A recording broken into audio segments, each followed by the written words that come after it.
గురుగారు పూర్వకాలంలో చూసుకుంటే కనుక వాళ్ళందరూ కూడా చాలా ఎక్కువ కాలం జీవించి ఉండేవారు. అది ఎందుకంటారు? పూర్వకాలంలో జీవన శైలి డిఫరెంట్గా ఉండేది. వాళ్ళు ప్రకృతికి దగ్గరగా ఉండేటటువంటి వారు. వారు చేసేటటువంటి పనులు కానీ ఇవన్నీ కూడా యోగాకి చాలా దగ్గరగా ఉండేటటువంటివి. సో వాళ్ళ యొక్క ఉదాహరణకి ప్రొద్దున లేస్తూనే వాళ్ళు కొన్ని వ్యవసాయ పనుల మీదకి వెళ్ళేటప్పుడు వాకింగ్ కావచ్చు, అక్కడ వాళ్ళ సొంత పొలంలోనూ కూడా వాళ్ళు పని చేసేటప్పుడు ఆ ఎండకి వాళ్ళు పూర్తిగా ఆ ఎండ తగలడం కావచ్చు, లేకపోతే వాళ్ళు కొన్ని ఉడుపులు ఉడిచినప్పుడు కానీ, లేకపోతే వరి పంటలు ఇచ్చేసినప్పుడు కానీ నిల్చోవడం, వంగోవడం, ఇట్లా అనేక రకమైన పనులు. ఒక పప్పు రువ్వడమే తీసుకున్నా సరే, లేకపోతే ఇల్లు వాకులు ఉడవడం అయినప్పటికీ కూడా అన్ని పనులు కూడా శారీరక వ్యాయామానికి సంబంధించినవిగా ఉండేవి. అందులోనే కొన్ని పర్వతాసనం, వృక్షాసనం, అర్ధచక్రాసనం, ఇంకా పోతే అన్ని రకాలైన చెక్కి చాలా ఆసనాలు సెట్ అయిపోతూ ఉండేవి.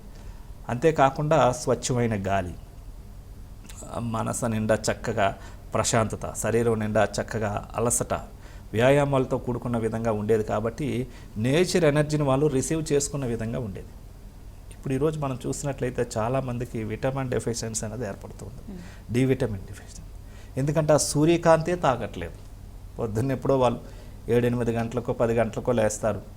లేచిన తర్వాత కారులో ఏసీ ఉంటుంది, మెట్రోలో ఏసీ ఉంటుంది, ఆఫీస్లోకి వెళ్తారు, ఆఫీస్లో ఏసీ ఉంటుంది, మరలా ఎప్పుడో రాత్రి 12 గంటలకు వస్తూ ఉంటారు.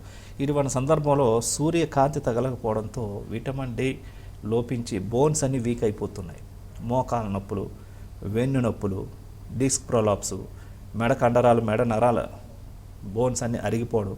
ఒకప్పుడు ఇన్ని రోగాలు కానీ లేవు, ఇన్ని రోగాలు లేవు, ఇన్ని సమస్యలు లేవు. ఎందుకంటే వాళ్ళు నేచర్కి దగ్గరగా ఉండేటటువంటి వారు. ప్రొద్దున లేస్తూనే సూర్య నమస్కారాలు, సూర్యారాధనలు ఇవన్నీ కూడా ఆచరించేటటువంటి వారు. అంటే వాళ్ళ జీవన శైలి ప్రకృతికి చాలా దగ్గరగా ఉంటూ ఉండేదన్నమాట. తద్వారా వారి ఆయుర్దాయం కూడా సుమారుగా 90 సంవత్సరాల నుంచి 100 సంవత్సరాలు, 105 సంవత్సరాలు కూడా జీవించినటువంటి వాళ్ళు. మా తాతయ్య గారు అయితే 100 సంవత్సరాల పైనే జీవించారు. మా నాన్నగారు కూడా 90 సంవత్సరాల పైనే జీవించారు. సో కాబట్టి అప్పుడు వాళ్ళ లైఫ్ స్పాన్ చాలా ఎక్కువగా ఉంటుండేది. ఎయిర్ కూడా చాలా ప్యూరిఫికేషన్గా ఉండేది. అలాగే వాటర్ కానీ, ఇప్పుడంతా పొల్యూటెడ్ అయిపోయింది కదా, వాటర్ కానీ లేకపోతే ఎయిర్ కావచ్చు, ఇవన్నీ కూడా పూర్తిగా కలుషితం అయిపోయాయి. మనుషులు మొదలుకొని, మనసులు మొదలుకొని, ఎయిర్ మొదలుకొని, వాటర్ మొదలుకొని అంతా. కాబట్టి ఇటువంటి సందర్భంలో తనకు తాను ప్రత్యేకమైన కేర్ తీసుకోవాల్సిన ఆవశ్యకత ఎంతైనా ఉంది. పూర్వకాలంలో జస్ట్ అలా నేచర్తో పాటు ఉంటే అన్నీ ఆటోమేటిక్గా అయ్యాయి. ఇప్పుడు అన్నీ పొల్యూటెడ్ అయిపోయాయి. కాబట్టి ఇప్పుడు ప్రత్యేకమైన శ్రద్ధ అవసరం. ప్రతిరోజు కొన్ని ప్రాణాయామాలు చేయడం కావచ్చు, లేకపోతే మంచి ఆహారం తీసుకోవడం కావచ్చు, ప్రతిరోజు కొన్ని వ్యాయామాలు చేయడం కావచ్చు, ఈ ధ్యానం చేయడం కావచ్చు. ఈ రకమైన ప్రత్యేకమైన శ్రద్ధను పెట్టకపోతే తను ఇంకా పూర్తిగా చాలా రుగ్మతల పాలైపోయే అవకాశాలు ఎక్కువగా.